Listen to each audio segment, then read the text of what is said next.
زبیر صاحب، آپ ڈاکٹر زبیر، آپ تو ظاہر ایک اکیڈمیا سے تعلق رکھتے ہیں، یونیورسٹی کے وائس چانسلر ہیں، اور کانفلکٹ ریزولوشن ظاہر ہے یہ اسی طرح کے ادارے یونیورسٹیز اور ایسی جگہوں پہ فورمز پہ بات ہوتی ہے تو کانفلکٹ ریزولو ہوتے ہیں.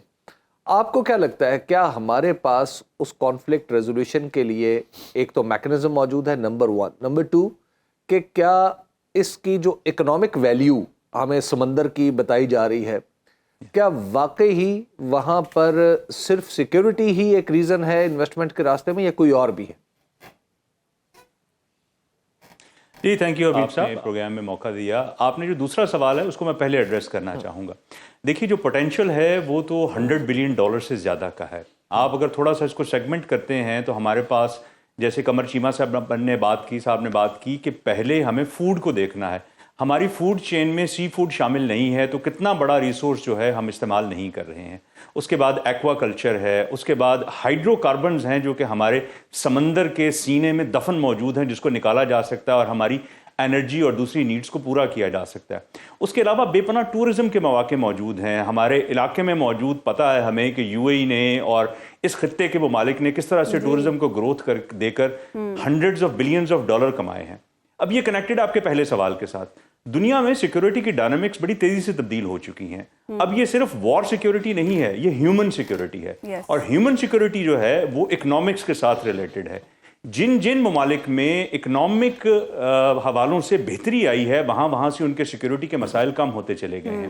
اب آتے ہیں کانفلکٹ ریزولوشن کی طرف. دیکھیے یورپ ہمارے پاس سب سے بڑی مثال ہے. یورپ میں ان لوگوں نے فرانس اور جرمنی میں اور ایسٹرن اور ویسٹرن یورپ میں اتنی زیادہ جنگیں لڑی ہیں. آپ کو پتا ہوگا کہ first world war, second world war اسی علاقے سے کی گئی. لیکن اب وہ ایک پوائنٹ پر ایجنڈے پر اکٹھے ہوئے ہیں. وہ ایجنڈا کیا؟ Economic prosperity. اور جیسے ہی اکنامک پراسپیرٹی آئے گی، جیسے ہی لوگوں کے پاس پیسے آئیں گے، جیسے ہی لوگ خوشحال ہوں گے، جیسے ہی لوگوں کو نوکریاں ملیں گی، ویسے یہ کانفلکٹ جو ہیں وہ ریسیڈ ہوتے چلے جائیں گے اور ہم آگے بڑھتے چلے جائیں گے. ہمیں یہ دیکھنا ہے کہ ہماری 60% سے زیادہ جو پاپولیشن ہے جو نوجوانوں پر مشتمل ہے، جن کو ہم نے امپلائمنٹ دینی ہے، جن کو روزگار دینا ہے، جن کو آگے چل کر ہم نے اکنامک انجن کا حصہ بنانا ہے. تو یہ ایک بلیسنگ بھی ہے کہ ابھی تک یہ ہمارا جو سیکٹر ہے وہ انٹیپڈ رہا ہے. جیسے ہی یہ انٹیپڈ سیکٹر ٹیپ ہوگا تو ہمارے پاس ہنڈریڈز آف اپرچونٹیز موجود ہیں جو کہ مختلف سیکٹرز میں ہیں. اور اسی کے ساتھ ہی کانفلکٹ بھی آپ کا ریسیڈ ہوتا چلا جائے گا. جو ابھی بات کی ہے نا ایم پی اے صاحب نے کہ ول کی ضرورت ہے. ول اور اکنامک کنیکشن اگر دونوں ساتھ جڑ جائیں گے تو اسی سے ہی ہم آگے فیوچر میں اکنامک گروتھ کا راستہ نکالیں گے اور کانفلکٹ انشاءاللہ کم ہوتا چلا جائے گا. اور شاید اس طرح ہم برین ڈرین کو بھی روک سکیں. اچھا حبیب صاحب، ہم نے سب سے بات کر لی، آپ بھی تو اس ورکشاپ کے پارٹیسپینٹ تھے. آپ نے کیا سیکھا اس ورکشاپ سے؟ آپ نے کیا لرن کیا؟ میڈیا اس میں کیا رول پلے کر سکتا ہے؟ اچھا، ایک تو مجھے بالکل یہ توقع نہیں تھی کہ میں ورکشاپ سے آؤں گا تو آپ میرا ٹیسٹ لیں گی کہ بتاؤ کیا پڑھ کے آئے ہو. تو دیکھیے، ایک تو جو میری انڈرسٹینڈنگ ہے وہ یہ ہے کہ ہمارے ہاں جتنے بھی ریسورسز ہیں ہم نے ان کو نہ لینڈ پہ پوری طرح یوٹیلائز کیا ہے اور سمندر کی تو اب بات ہی چھوڑتے ہیں. اور سمندر کو یوٹیلائز کرنے میں ہم میں کوئی ہمارے راستے میں حارج نہیں ہے سوائے اس کے کہ ہم خود اپنے راستے میں کھڑے ہوئے ہیں. ہم ہماری جو صوبائی حکومتیں ہیں، ہماری جو قومی حکومت ہے، سینٹر کی حکومت ہے، ان دونوں کے بیچ میں تال میل نہیں ہے. پھر ایک جو لفظ ہم نے وہاں پر سیکھا، ایک اصطلاح سیکھی، وہ ہے کہ سی بلائنڈنس، یعنی آپ سمندر کو ایسا سمجھتے ہیں کہ جیسے وہ آپ کی زندگیوں کا حصہ ہی نہیں ہے. جیسے ہم پنجاب والے جو لوگ ہیں زیادہ تر اسی سنڈروم کا شکار ہیں. اسی طرح ہمارے اسلام آباد میں بیٹھے ہوئے جو لوگ ہیں وہ بھی اسی سنڈروم کا شکار ہیں کہ ہم سمجھتے ہی نہیں ہیں، وہاں پر بیٹھے ہوئے لوگ سمجھتے ہی نہیں ہیں کہ کیا واقعی سمندر میں کے اندر کوئی اکنامک اپرچونٹی ہے یا نہیں. میں آپ کو اس کی ایک مثال دوں. مثال یہ ہے کہ ہمیں اس پورے وزٹ میں ہم گئے منسٹری آف میری ٹائم افیئرز میں. وہاں پہ جو سیکٹری صاحب تھے انہوں نے جو ہمیں پریزنٹیشن دی، وہ پریزنٹیشن کم از کم میں نے 25 سال کی اپنے صحافتی سفر میں کم از کم وہ 15 دفعہ ضرور دیکھی تھی. اچھا، اگر میری ٹائم پہ اسی وقت ایک پریزنٹیشن دینے کا کہا جاتا تو جو میں پریزنٹیشن دیتا ایکچولی وہ تھی. اور سیکٹری صاحب کو خود بھی نہیں پتا تھا وہ کیا کہہ رہے ہیں. اچھا، یعنی اس کی وجہ ہے کہ سیکٹری صاحب نے آج وہ میری ٹائم کے سیکٹری ہیں، کل انہوں نے لائف سٹاک کا ہو جانا ہے، پرسوں انہوں نے کھیل کا ہو جانا ہے، ترسوں انہوں نے کسی اور چیز کا ہو جانا ہے. تو لہٰذا ہم نے اپنی جو اس پوری منسٹری ہے اس کا اسٹرکچر ہی ایسا رکھا ہوا ہے کہ جو آپ کو آگے کی طرف پروپیل نہیں کرتا بلکہ آپ کو پیچھے کی طرف کھینچ کے رکھتا ہے, اور جس کی وجہ سے آپ آگے بڑھ ہی نہیں پاتے. تو وہ جو میں عرض کرتا ہوں کہ ایک نالائکی کی بہتات ہے پاکستان کے اندر, تو وہ ایک بہت بڑا المیہ ہے جو اس وقت ہمیں روکے ہوئے ہے یہاں سے اپنے سمندر سے فائدہ اٹھانے کے لیے. لیکن میں تو اس پہ کافی بات کروں گا. لیکن چنائے صاحب یہ بتائیے گا کہ اب اپرچونٹیز کس قسم کی ہیں؟ یعنی ایک تو ہے کہ براڈ سی بات ہے کہ ہم انویسٹمنٹ کریں, لیکن پریکٹیکلی یہ ہم دیکھ رہے ہیں کہ ہمارے پاس تو کوئی, ہمارا جو پرائیویٹ سیکٹر ہے وہ ایک شپ بھی لینے کے لیے تیار نہیں ہے پاکستان کا جھنڈا جس پر لگاؤ. دیکھیں بات یہ ہے کہ جب آپ بات کرتے ہیں کہ کس قسم کی انویسٹمنٹ, تو میرا خیال ہے کہ ڈاکٹر صاحب نے ابھی بڑی تفصیل سے بتایا کہ کون سی انویسٹمنٹ جو ہیں وہ وہاں ہونی چاہیے. دوسری سب سے اہم بات یہ ہے, میں یہ سمجھتا ہوں کہ جو اس ورکشاپ سے ایک میں نے ایکسپیرینس گین کیا ہے کہ سب سے پہلے جو ہے وہ اگر کچھ ہو سکتا ہے تو ہمیں شپ بلڈنگ کی طرف جو ہے وہ سب سے بڑی توجہ دینی چاہیے کہ شپ بلڈنگ اس وقت دنیا کا سب سے بڑا منافع بخش کاروبار ہے. ایک تو شپ بلڈنگ اور اس کے بعد شپ کو آپریٹ کرنا, اور پوری دنیا میں پاکستان میں بالخصوص 90% ٹریڈ جو ہے وہ وایا شپ ہوتا ہے, اور دنیا بھر میں 80% ٹریڈ جو ہے وہ وایا شپ ہوتا ہے. تو شپس جتنی بھی ہوں گی, جیسے جہاز ہوتے ہیں, فضائی جہاز ہوتے ہیں, اسی طرح سمندری جہاز جو ہیں وہ بینیفیشل دیں گے. اس کی آج کل پاکستان میں انویسٹمنٹ کی فضا بڑی سازگار ہے. کمپنیز بنا کر اس کو لسٹنگ کرا کر پبلک سے جو ہے وہ اس میں فائننس لے کر, میں سمجھتا ہوں کہ اٹ کین ڈو ونڈرز.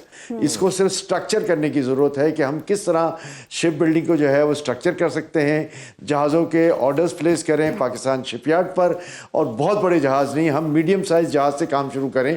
تو میں سمجھتا ہوں کہ نہ صرف پاکستان کی اکنامی کے لیے بلکہ اوور آل انویسٹمنٹ جو بھی کر رہا ہے اس کے لیے بڑا منافع بخش کاروبار ہے.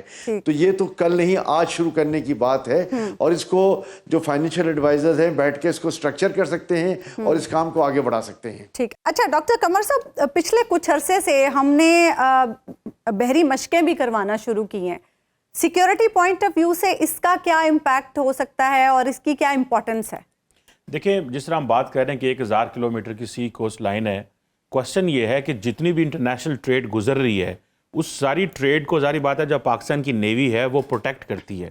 جو ٹریڈ پاکستان کے اندر آ رہی ہے, جو ٹریڈ پاکستان سے باہر جا رہی ہے, ڈیلی بنیادوں کے اوپر اندر پاکستان کے اندر امپورٹ اینڈ ایکسپورٹ ہو رہی ہے. اگر پاکستان کی نیوی وہ مشقیں نہ کرے تو جنہیں ہم سمندری قزاق یا پائریٹس کہتے ہیں وہ اکثر حملے کرتے رہتے ہیں. اینڈ دین ایک صرف وہ نہیں ہے, آپ کے جو رائیول ہے بھارت ہے وہ بھی تو دیکھ رہا ہے کہ اگر پاکستان کی نیوی وہاں مضبوط ہے, وہاں پہ جو نیوی کی ایکسرسائز کر رہے ہیں, تو ان کو بھی یہ خطرہ رہتا ہے کہ ان کی اس وقت دنیا میں امپورٹنٹ چیز ورڈ بولا جاتا ہے سپلائی چین. اگر ہم اپنی سپلائی چین کو مینٹین نہیں کر سکتے, 240 ملین کی پاکستان کی آبادی ہے, ہم تو بہت کچھ باہر سے امپورٹ کرتے ہیں, ہمارا سارا تیل ہی باہر سے آتا ہے. تو آپ 4 دن جہاز بند کر دیں تو آپ پاکستان کے اندر تو یہاں لاہور اسلام آباد کے اندر تو تیل ہی لوگوں کو ملے گا. سو نیوی جب یہ ایکسرسائزز کرتی ہے تو بیسیکلی پاکستان کی سپلائی چین کو سیکیور کر رہی ہوتی ہے, اور اس میں ظاہری بات ہم بہت سارے ملکوں کو بھی انوالو کرتے ہیں, ہم اپنے بھی کر رہے ہوتے ہیں, اور ہم میسیجنگ کر رہے ہوتے ہیں. ان سب یہ بڑی مہنگی ایکسرسائزز ہوتی ہیں جس میں ہم کئی دفعہ عرب ممالک اپنے دوستوں کے ساتھ کر رہے ہوتے ہیں یا کئی یورپین ممالک کے ساتھ کر رہے ہوتے ہیں. سو اور اگر آپ دیکھیں جہاں پہ ہم بیٹھے ہیں, ہمارے پاس ایک طرف اسٹریٹ آف ہارمز ہے, ایک طرف آپ کے پاس باب المندیب ہے جہاں سے ریڈ سی سے ہوتے ہوئے ہم جو ہے آگے میڈیٹرینین میں جاتے ہیں. تو جو ٹریڈ ہے وہ ساری کی ساری ہمیں دنیا کو بھی یہ بتانا ہے کہ ہم اس قابل ہیں کہ جو ٹریڈ یہاں سے گزر کے انڈین اوشن میں جائے گی یا ہارن آف جو جائے گی اور پھر آگے جو ہے وہ اسٹریٹ آف ملاکا میں جائے گی یا ایشیا پیسیفک میں جائے گی, تو ان کو پریشان ہونے کی ضرورت نہیں ہے. ہم یہاں پہ بیٹھے ہیں, ہم انٹرنیشنل واٹرز کو سیکیور کر سکتے ہیں. سو میرا خیال ہے کہ ان کا ایک تو یہ مقصد ہے, اور پاکستان کے لوگوں کو اس چیز کو بتانا کہ اگر نیوی وہاں پہ 1000 کلومیٹر کے اس ایریا کو سیکیور نہیں کرتی, اور صرف یہ نہیں, آپ کا جو 240,000 اسکوائر کلومیٹر جو آپ کا ایکسکلوسیو اکنامک زون ہے جی. اس کے اندر آپ بہت سارے اربوں ڈالر کی ہم بزنسز کر سکتے ہیں. وہاں سے ہم اپنے اکنامک ریسورسز ایکسٹریکٹ کر سکتے ہیں. وہاں پہ ہم ہماری جو آئل انڈسٹری ہے وہ کر سکتے ہیں. پھر ہمارا کانٹیگیوس زون جو ہے وہ آگے سے پھر 50,000 اسکوائر کلومیٹر ہے. سو ان ایکسرسائزز کے کرنے کا مقصد اپنے لوگوں کو سپلائی چین کو سیکیور کرنا, انٹرنیشنل جو ٹریڈ ہو رہی ہے اس کو سیکیور کرنا, اینڈ دین یہ جو تقریباً 2,90,000 اسکوائر کلومیٹر جو ایریا جو کہ پنجاب کے آلموسٹ ایریا کے برابر ہے جو کہ سمندر میں ہے, ادھر آپ وہاں سے تیل نکالیں, وہاں پہ آپ شپنگ جو ہے وہ کریں, وہاں پہ آپ ٹورزم کریں, آپ جو مرضی کریں, وہ ہم پہ ڈیپینڈ ہے. اور میرا خیال ہے پاکستان نیوی یہ کام بڑے احسن طریقے سے انجام دے رہی ہے. شاہ صاحب آپ ظاہر ہے پنجاب حکومت کا حصہ ہے نہ کہ سندھ حکومت کا, لیکن بہرحال آپ کی پارٹی اور سندھ کی حکومت میں جو حکمران جماعت ہے اس پارٹی کے درمیان محبت کے زمزمے بہہ رہے ہیں, تو اس لیے یہ سوال آپ سے بھی کیا جا سکتا ہے کہ یہ جو ہم کہہ رہے ہیں کہ جناب بڑی اکانومی ہم اس کو امپروو کر سکتے ہیں میری ٹائم سے, اپنے سمندروں سے, لیکن کراچی کے سمندر کی حالت آپ نے دیکھی, یہ بتائیے اس حوالے سے بھی کچھ ہو سکتا ہے؟ دیکھیے جی, چیزیں جو پولوشن کے ایشوز ہیں نا جی, وہ خواہ سمندر ہو, خواہ ہمارے دریا ہوں, خواہ ہمارے شہر ہوں, انڈر گراؤنڈ پانی ہو, وہ تو ایک اس وقت نگفتہ بے ہے. اور جیسے جیسے آبادی کا بوجھ بڑھتا جا رہا ہے تو وہ ہمیشہ جو انسانی آبادی ہے وہ انوائرمنٹ کے اوپر جو ہے وہ سٹریسفل ہوتی ہے, کیونکہ صرف انسان نہیں ہوتے, انسانوں کے ساتھ جانور بھی ہوتے ہیں اور وہ سارے معاملات. تو وہ تو ایک جس طرح ایک نیچرل آپ کی پاپولیشن بڑھتی جا رہی ہے, آپ کی انوائرمنٹ جو ہے وہ سفر کر رہی ہے. اب بات یہ ہوتی ہے کہ آپ نے ایک اویئرنیس کریٹ کرنی ہوتی ہے اور لوگوں کو ایجوکیٹ کرنا ہوتا ہے, وہ آپ کی پالیسی کا حصہ ہے. میں نے جیسے پہلے عرض کی کہ ہمیں نا اپنے جو پچ ہے نا اس پہ کھڑے ہو کے کھیلنا چاہیے. ہمیں شوق ہوتا ہے دوسرے کی پچ پہ کھڑے ہونے کا. تو ہم لیجسلیٹرز ہیں, ہمارا کام ہے کہ جو کمی پیشی ہے آپ کی پالیسی کے اندر, مثال طور ہم نے وہاں پہ جا کے ریئلائز کیا کہ جو شپنگ پالیسی ہے وہ 2001 میں بنی تھی اور وہ ابھی تک جو ہے اپڈیٹ نہیں ہو سکی. اور اسی طرح جو ہماری میریٹائم پالیسی تھی وہ 2002 میں بنی تھی اور ان کے ڈرافٹس پڑے ہیں لیکن وہ اپڈیٹ نہیں ہو سکی. ایک ڈیکیڈ گزر گیا اور دنیا کہیں سے کہیں چلی گئی ہے ان دنوں کے اندر. تو ہمارا کام یہ ہے کہ ایز لیجسلیٹرز جو ہماری انوائرمنٹ ہے اور جو ہماری دوسری پالیسیز ہیں, اور بہت سارا کام ہونے والا ہے, کہ بجائے اس کے کہ ہم اپنا رول چینج کریں اور جو بھی ایم پی اے ہے وہ ڈی سی بننے کی کوشش کرے یا وہ ڈی پی او بننے کی کوشش کرے, وہ لیجسلیٹر بنے اور اپنا کام کرے. اور اگر ہم سارے اپنا کام کرنے لگ پڑے تو میرے خیال میں اس سے بڑا بریک تھرو. مشورہ تو آپ نے بڑا اچھا دیا لیکن عمل کوئی نہیں کرتا نا اس پہ.